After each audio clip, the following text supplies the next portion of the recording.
guys, it is Luke, aka the Bacon Squirrel, and today's video is going to be the first in the series, looking behind the scenes at some of the stuff that I use and do to make my videos and photos. So today's going to be a kit list video, so I'm going to go through some of the bits of kit that I have used and the stuff that I currently use.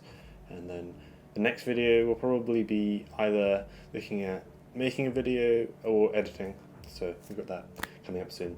So I thought I'd start with sort of my bag. So this is my Tokina Manfrotto with all my kit in it, and you can see there's my Nikon D5200, which is the camera that I use, with a few lenses and my Steadicam, as well as sort of other stuff. I think my GoPro is in there as well. I wouldn't take the Steadicam on a self shoot.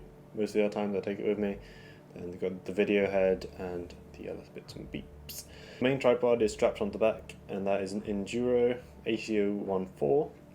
Moving on to the cameras. So this is what I started the channel on, and this is a Fujifilm J110W, and basically it's a stills camera, but it did 480p video, so that was why I started using, because it's what I had to hand.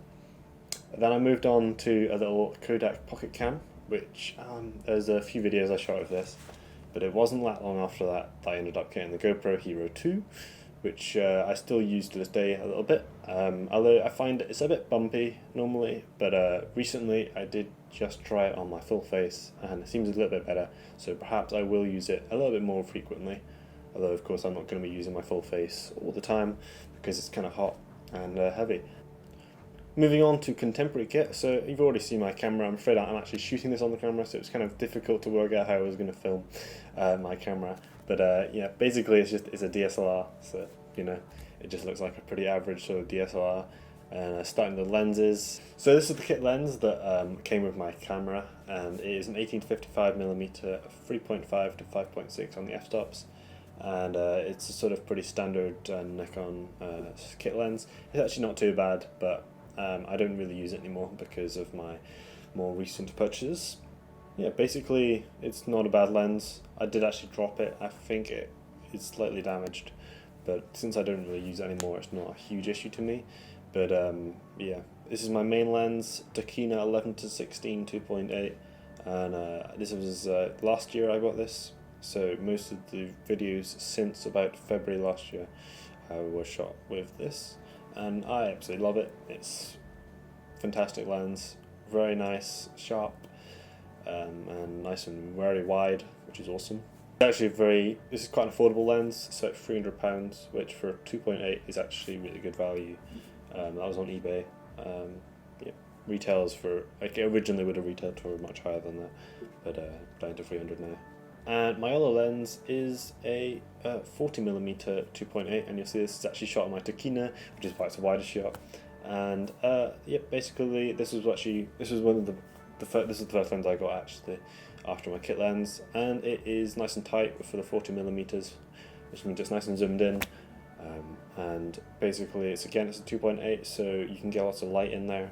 So I don't know much about cameras. I will actually be talking about this a bit more later, but basically the two lenses that I use now open up nice and wide. It means I can get nice lots of light in, which is really useful when it's nice and dark, like it always is in Scotland. And yeah, basically that's my two lenses that I use all the time, as the Tokina 11-16 and Nikon 40mm. Right then, this is the microphone that I use. So this is actually a recent purchase. This is only bought in December, so only really the last few videos we're using this, but this is what I'm using now. So it's a RØDE stereo VideoMic Pro, and it certainly sounded nice. Quite good for recording voice and very good for recording bikes, as you may have noticed in my Raw in the Morning video, which if you haven't seen, could be somewhere around here.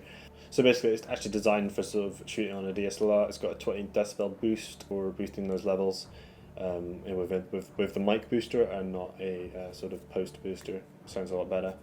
And then this is the wind muff, which is really useful when you're shooting outdoors. It's actually one of the biggest reasons I ended up getting an off-camera mic, was because the wind kept interfering with my onboard mic, which is why there's quite a lot of little bits where audio is cut out in some of my older videos. In fact, most of my older videos. There's bits where the audio is missing or sort of lower, and it sounds a bit weird. So I was going to call it Steadicam. It's actually a stabilizer. This is actually a pretty cheap one, under £100, well under £100 actually. But for a professional piece of kit, you're looking quite expensive. So I'm happy with what this does, but it's not a top bit of kit. It's a gravity gimbal, and it works pretty well. This is, of course, this is my tripod and tripod head.